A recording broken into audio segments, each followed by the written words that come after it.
L'homosexualité n'est pas le péché qui est dénoncé dans le récit de Sodome et Gomorrhe, je t'explique pourquoi. Dans cette traduction œcuménique de la Bible, tu peux lire dans le chapitre 19 du livre de la Genèse au verset 5 que les habitants de Sodome appellent Lot et lui demandent « Où sont les hommes qui sont venus chez toi ?» Parce que nous aimerions que tu les fasses sortir pour que nous les connaissions. Et dans cette Bible, il y a une petite note qui dit « Le verbe connaître ici signifie avoir des relations sexuelles ». En hébreu, il s'agit du verbe yada.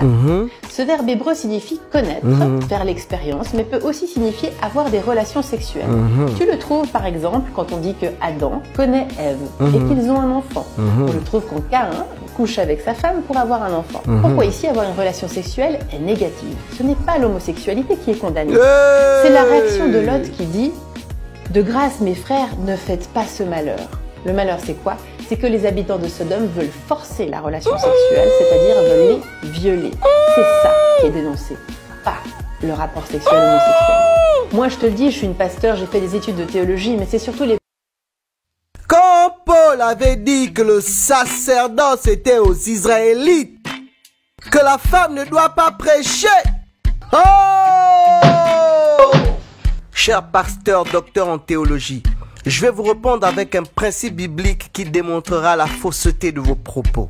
Ésaïe chapitre 28, verset 9. À qui veut-on enseigner la sagesse? À qui veut-on donner des leçons? Est-ce à des enfants qui viennent d'être sevrés, qui viennent de quitter la mamelle? Car c'est précepte sur précepte, précepte sur précepte, règle sur règle, règle sur règle, un peu ici, un peu là. Précepte numéro 1, Genèse 1, 28. Dieu les bénit et dit: soyez féconds, multipliez, remplissez la terre et l'assujettissez, dominez les poissons de la mer, sur les oiseaux du ciel et sur tous les animaux qui se meuvent sur la terre. Adam et Ève ne peuvent pas le faire. Précepte numéro 2, Lévitique 18, 22. Tu ne coucheras point avec un homme comme on couche avec une femme, c'est une abomination. Précepte numéro 3, Lévitique 20, 13. Si un homme couche avec un homme comme on couche avec une femme, et ils ont fait tous deux une chose abominable, ils seront punis de mort, leur sang tombera sur eux. Précepte numéro 4, 1 Roi 14, 24.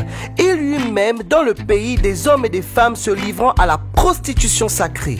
Le peuple reprit toutes ces pratiques abominables des nations païennes que l'Éternel avait dépossédées en faveur des Israélites. Précepte numéro 5, et je termine avec Romains 1, 26 à 27. C'est pourquoi Dieu les a livrés à des passions infâmes, car leurs femmes ont changé l'usage naturel en celui qui est contre nature. Et de même, les hommes, abandonnant l'usage naturel de la femme, se sont enflammés dans leurs désirs les uns pour les autres, commettant homme avec homme des choses infâmes et recevant en eux-mêmes le salaire qui méritait leur égarement. Nous sommes le peuple des origines. De nous est sorti le peuple d'Israël. Le Christ est à nous, le sacerdoce est à nous. C'est à nous d'interpréter et de donner l'essence des Écritures comme il se doit. Paix sur vous. Ma vie soit utile pour des vies.